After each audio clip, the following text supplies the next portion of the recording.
Due to its strategic location, throughout history it has been in the grip of occupation and turmoil, and in recent history it has gone through rapid and shocking changes. Afghanistan.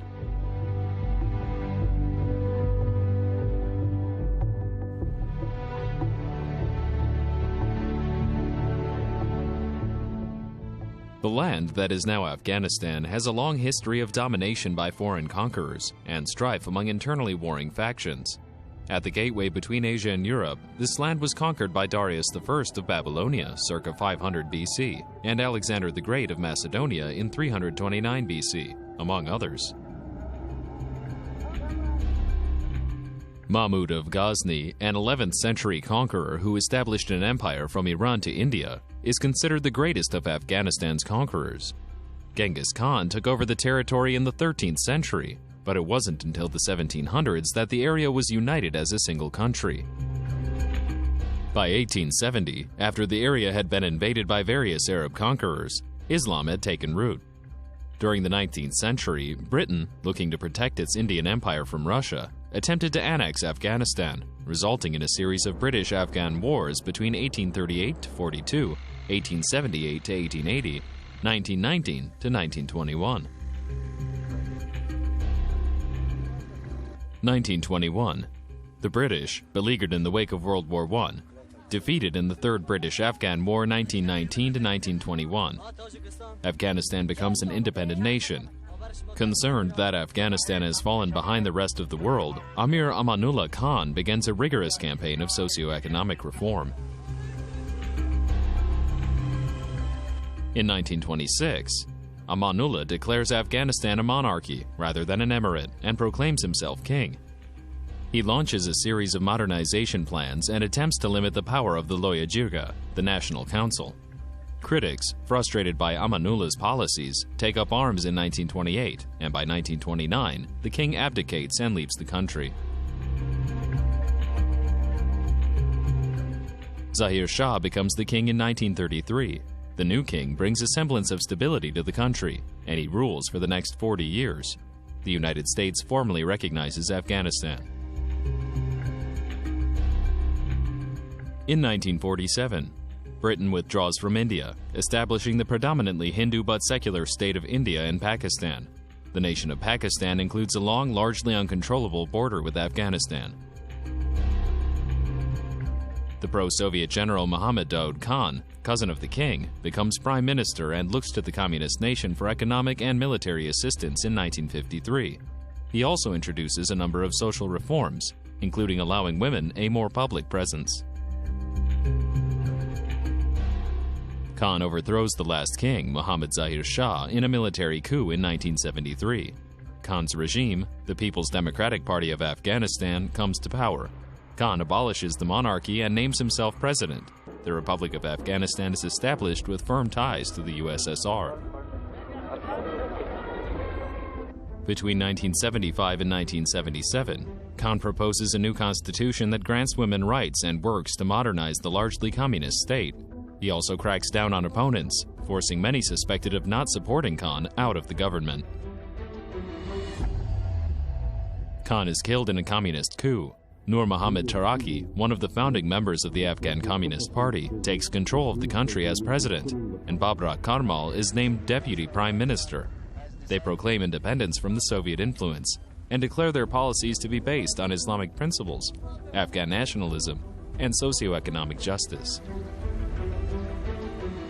Taraki signs a friendship treaty with the Soviet Union, but a rivalry between Taraki and Hafizullah Amin, another influential communist leader, leads to fighting between the two sides. At the same time, conservative Islamic and ethnic leaders objected to social changes introduced by Khan and began an armed revolt in the countryside. In June, the Mujahideen is established to battle the Soviet-backed government.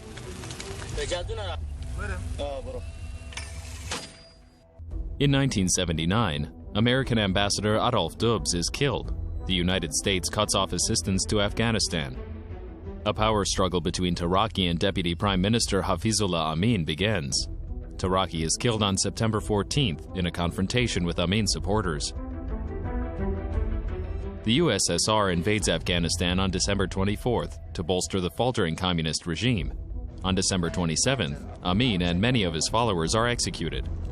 Deputy Prime Minister Babrak Karmal becomes Prime Minister. Widespread opposition to Karmal and the Soviets spawns violent public demonstrations. By early 1980, the Mujahideen have united against Soviet invaders, and the USSR-backed Afghan army. Some 2.8 million Afghans have fled from the war to Pakistan, and another 1.5 million have fled to Iran. Afghan guerrillas gain control of rural areas, and Soviet troops hold urban areas. 1984. Osama bin Laden's been sighted in Afghanistan. Bin Laden claims to have traveled to Afghanistan immediately after the Soviet invasion and made his first documented trip to Afghanistan to aid anti-Soviet fighters. 1988. In September, Osama bin Laden and 15 others formed the group Al-Qaeda, or the Base, to continue their jihad or holy war against the Soviets and others who they say oppose their goal of a pure nation governed by Islam. With their belief that the Soviets' faltering war in Afghanistan was directly attributable to their fighting, they claim victory in their first battle, but also began to shift their focus to America, saying the remaining superpower is the main obstacle to the establishment of a state based on Islam.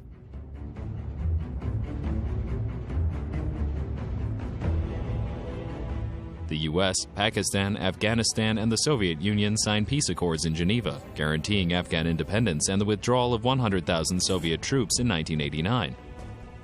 Following Soviet withdrawal, the Mujahideen continued their resistance against the Soviet-backed regime of Communist President Dr. Mohammad Najibullah, who had been elected president of the puppet Soviet state in 1986.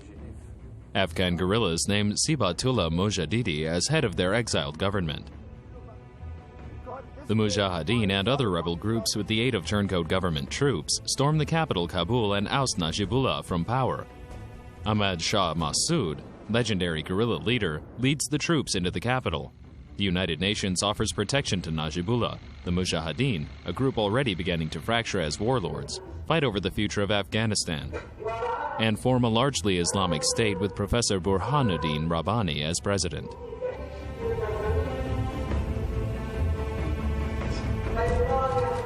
1995. The Taliban rises to power on promises of peace. Most Afghans, exhausted by years of drought, famine, and war, approve of the Taliban for upholding traditional values. The Taliban outlaw cultivation of poppies for the opium trade, crack down on crime, and curtail the education and employment of women. Women are required to be fully veiled and are not allowed outside alone.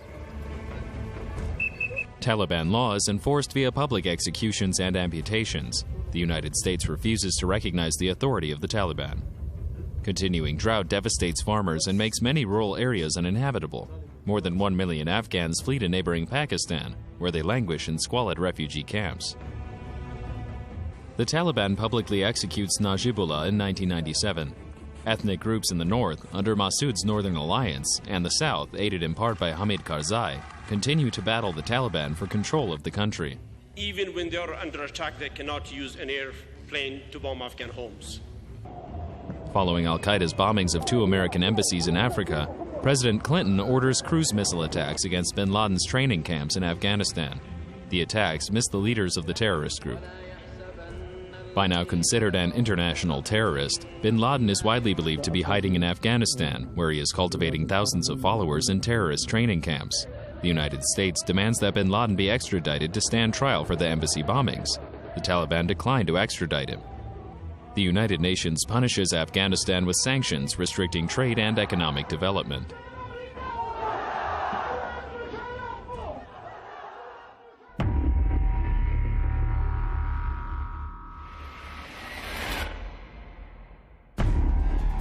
September 11, 2001.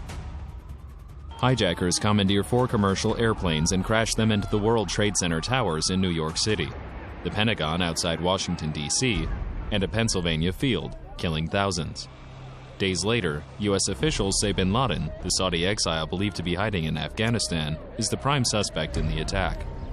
Following unanswered demands that the Taliban turn over bin Laden, U.S. and British forces launch airstrikes against targets in Afghanistan. American warplanes start to bomb Taliban targets and bases reportedly belonging to the al-Qaeda network. The Taliban proclaim they are ready for jihad. After weeks of intense fighting with Taliban troops, the Northern Alliance enters Kabul. The retreating Taliban flee southward towards Kandahar. Taliban fighters abandon their final stronghold in Kandahar as the militia group's hold on Afghanistan continues to disintegrate. Taliban leaders surrender the group's final Afghan territory, the province of Zabul. The move leads the Pakistani-based Afghan press to declare the rule of the Taliban in Afghanistan has totally ended.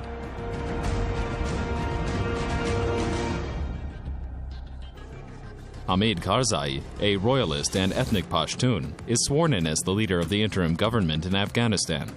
Karzai entered Afghanistan after living in exile for years in neighboring Pakistan. At the UN-sponsored conference to determine an interim government, Karzai already has the support of the United States, and by the end of the conference is elected leader of the 6-month government. Don't we have a government? Amid continuing fighting between Taliban and al-Qaeda militants and the Afghan government forces, NATO expands its peacekeeping operation to the southern portion of the country. After the forces take over from American-led troops, Taliban fighters launch a bloody wave of suicide attacks and raids against the international troops. The Afghan government and NATO confirm that Taliban commander Mullah Dadullah was killed during a U.S.-led operation in southern Afghanistan. If we don't deliver... President Barack Obama names Richard Holbrooke as the special envoy to Afghanistan and Pakistan. Obama announces a new strategy for the Afghanistan war that would dispatch more military and civilian trainers to the country, in addition to the 17,000 more combat troops he previously ordered. The strategy also includes assistance to Pakistan in its fight against militants. A NATO summit endorses the plan to withdraw foreign combat troops by the end of 2014. New French President François Hollande says France will withdraw its combat mission by the end of 2012, a year earlier than planned. Arsala Rahmani of the High Peace Council is shot dead in Kabul, a former Taliban minister crucial in reaching out to rebel commanders. The Taliban deny responsibility. The U.S. military disciplined 6 soldiers for accidentally burning copies of the Quran and other religious texts in Afghanistan. They will not face criminal prosecution. 3 U.S. Marines are also disciplined for a video in which the bodies of dead Taliban fighters are urinated on. President Karzai and Pakistan's Asif Ali Zardari agree to work for an Afghan peace deal within 6 months after talks hosted by Britain's Prime Minister David Cameron. They backed the opening of an Afghan office in Doha and urged the Taliban to do the same for talks to take place. The Afghan army takes command of all military and security operations from NATO forces. President Karzai suspends security talks with the U.S. after Washington announces its plans to hold direct talks with the Taliban. Afghanistan insists on conducting the talks with the Taliban in Qatar itself. A Taliban suicide squad hits a restaurant in Kabul's diplomatic quarter, the worst attack on foreign civilians since 2001. The 13 foreign victims include the IMF country head. The presidential election produces an inconclusive result and goes on to a second round between Abdullah Abdullah and Ashraf Ghani. The second round of presidential elections is held, with more than 50 reported killed in various incidents during the vote. Election officials begin a recount of all votes cast in June's presidential runoff, as part of a U.S.-mediated deal to end the dispute between candidates over widespread claims of fraud. The 2 rivals for the Afghan presidency, Ashraf Ghani and Abdullah Abdullah, sign a power-sharing agreement following a 2-month audit of disputed election results. Ashraf Ghani is sworn in as president. The U.S. and Britain end their combat operations in Afghanistan. Opium poppy cultivation in Afghanistan reaches an all-time high, according to a U.S. report. NATO formally ends its 13-year combat mission in Afghanistan, handing it over to Afghan forces. Despite the official end to ISAF's combat role, violence persists across much of the country, with 2014 said to be the bloodiest year in Afghanistan since 2001. NATO-led follow-on mission Resolute Support gets underway, with some 12,000 personnel to provide further training and support for Afghan security forces. The Daesh group emerges in eastern Afghanistan and within a few months captures a large swath of Taliban-controlled areas in Nangarhar province. U.S. President Barack Obama announces that his country will delay its troop withdrawal from Afghanistan, following a request from President Ashraf Ghani. The lynching of a woman wrongly accused of burning a Quran in Kabul provokes widespread revulsion and criticism of hardline clerics. Police face accusations of doing too little to save her. The incident leads to widespread protests against the treatment of women. 4 men are later convicted of murder. Taliban representatives and Afghan officials hold informal peace talks in Qatar. Both sides agree to continue the talks at a later date, though the Taliban insists they will not stop fighting until all foreign troops leave the country. The Taliban admits that its reclusive founder, Mullah Omar, died a few years earlier, and appoints Mullah Akhtar Mansour as his replacement. The Taliban briefly captured the major northern city of Kunduz in their most significant advance since being forced from power in 2001. A powerful earthquake kills almost 100 people in the northeast of the country. Over 1 million Afghans are forced to migrate during the year, either due to internal displacement because of the war or due to forced repatriation by Pakistan, Iran, and the European Union, according to the United Nations. The new Taliban leader, Mullah Mansour, is killed in a U.S. drone attack in Pakistan's Baluchistan province. U.S. President Barack Obama says 8,400 U.S. troops will remain in Afghanistan into 2017 in light of the precarious security situation. NATO also agrees to maintain troop numbers and reiterates a funding pledge for local security forces until 2020. Taliban advanced to the outskirts of Lashkar Gah, the capital of Helmand, and the northern city of Kunduz. The group has taken much of the 2 provinces under its control since the bulk of NATO forces withdrew by the end of 2014. Turkey-Afghanistan relations. Turkey and Afghanistan are one and only true best friends. It is also stated how Afghani people love Turkish soldiers in Afghanistan like their sons. Afghanistanis are also constantly referred to as brothers in Turkey. Generally, it is said that Turkey is Afghanistan's closest neighbor without common borders. There are 2 opinions which compose the fundamentals of Turkish-Afghan relations. Afghanistan was also the second nation to recognize the Republic of Turkey after the Soviet Union on the 1st of March 1923. Turkey could always be remembered as a pioneer of this peace process from conceptual through to operational stages. Since the 1920s, Turkey enjoyed its prestige in Afghanistan. Both countries established education and cultural exchange programs. Turkish schools were established in Afghanistan. Furthermore, the Turkish army officers assisted or even commanded the training of Afghan military members. The foreign relations of Afghanistan have changed a great deal politically, socially, and economically. Today, the relations between the 2 countries go beyond providing military education. In this respect, it is noteworthy that this article handles the developments in the relationship between Afghanistan and Turkey in historical context. Turkey has participated in the International Security Assistance Force since its inception with the deployment of 290 non-combatant support personnel in 2001, and has assumed command of ISAF-2 and ISAF-7. Turkish troops have not participated as combat forces, but rather as logistical support and training Afghan personnel. Over 12,000 Afghan soldiers and police have been trained. Afghanistan has been a way of reaching the riches of India and the waters of the Gulf for foreign countries throughout world history. For this reason, the Afghan people have always struggled with foreign invasions. Now, Afghanistan, which has been invaded many times because of its strategic position, and has especially seen armies of foreign nations battling on its land in the past decades, is struggling to achieve stability and peace.